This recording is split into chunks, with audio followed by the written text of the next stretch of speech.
কি বলছো ভাইয়া? আম্মা তামিমকে বিয়ে করবে? হ্যাঁ, তোর ভাবির কাছে আম্মা এই কথা বলেছে। আম্মার কি মাথায় কোনো সমস্যা হয়েছে? তামিম আমাদের চাচাতো বোনের ছেলে। আম্মা কি এ কথা ভুলে গেছে?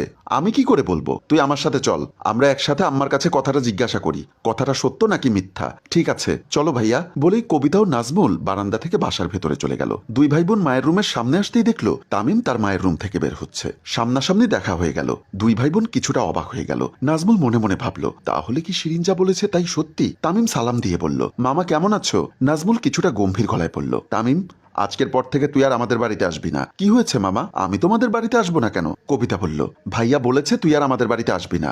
এ পর্যন্তই জেনে থাক, এর বেশি কিছু জানতে বা বলতে আসিস না। তামিম মুচকি হেসে বলল, এই বাড়িটা নানির। নানি যদি আমাকে আসতে নিষেধ করে তাহলে আজকের পর থেকে আমি আর এ বাড়িতে আসবো না। নাজমুল কিছুটা রাগান্বিত হয়ে বলল, তুই তো দেখছি দিন দিন বেয়াদব হয়ে গেছিস, মুখে মুখে তর্ক করা শিখেছিস।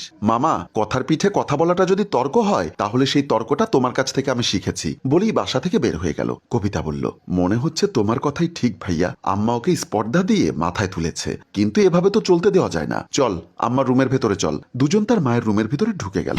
বিছানায় হেলান দিয়ে মোমেনা বেগম বই পড়ছিল। দুই ভাই বোন বিছানার কাছে গিয়ে দাঁড়াতেই মোমেনা বেগম দুজনের দিকে তাকিয়ে বলল, কি ব্যাপার, হঠাৎ পথ ভুলে কি দুই ভাই বোন আমার রুমের ভেতরে আসলি? নাজমুল বলল, পথ ভুলে হবে কেন, তোমার সাথে কিছু কথা ছিল সেজন্য এসেছি। মোমেনা বেগম মুচকি একটা হাসি দিয়ে বসা থেকে দাঁড়িয়ে গিয়ে বলল, নিশ্চয় বৌমার কথা শুনে তোমরা দুই ভাই বোন আমার রুমের ভেতরে এসেছো?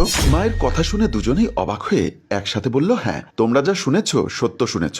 আমি তামিমকে বিয়ে করতে চাই। কবিতা বলল, অসম্ভব, এটা কোনোদিনও সম্ভব নয়। আত্মীয় স্বজন পাড়া প্রতিবেশী জানলে সবাই ছিছি করবে। তুমি এই বয়সে এসে কেন পাগলামি করছো?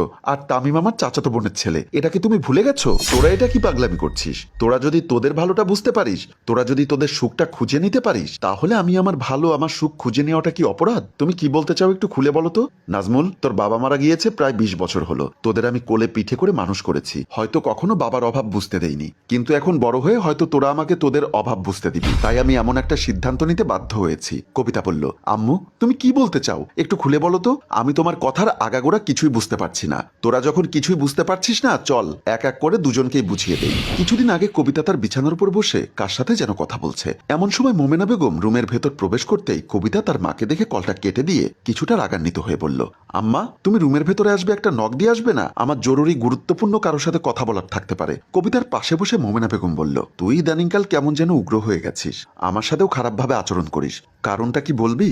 আমার এত কারণ বলার সময় নেই। আমার পাসপোর্টটা রেডি হলেই আমার কানাডার ভিসাটা কনফার্ম। আমি এদেশে থাকবো না, সোজা কানাডা চলে যাব। তুই আমার একটা মাত্র মেয়ে, আমাকে ছেড়ে কানাডা গিয়ে থাকতে পারবি? আম্মা, আবেগ দিয়ে জীবন চলে না। জীবনে উন্নতি করতে হলে অনেক কিছু ত্যাগ করতে হয়। সেজন্য মাকে ত্যাগ করে চলে যাবি? আমি তো বললাম আম্মা, আবেগ দিয়ে জীবন চলে না। এখন তুমি যাও, আমি রুমে